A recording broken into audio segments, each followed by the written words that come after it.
Hello and welcome everyone to a new video on your channel Mr. Tech Tips. Before watching the video, don't forget to subscribe to our channel and to like this video. In today's video, I will show you how to change video quality on YouTube.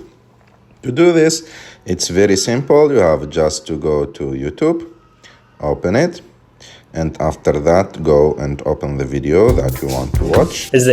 And to change the video quality, you have just to click on that settings icon on the top right of the screen.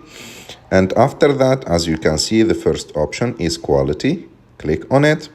And here you have multiple quality. You have the auto quality, so YouTube will change the quality depending on your internet speed.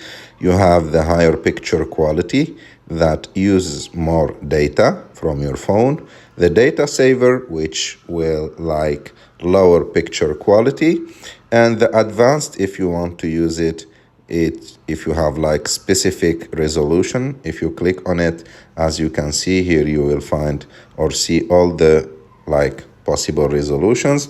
And of course, you can choose any option that you want and just click on it, and like that you will change the video quality on YouTube. I hope that you like this video. If you like this video, don't forget to subscribe to our channel, to like this video, and see you in the next one.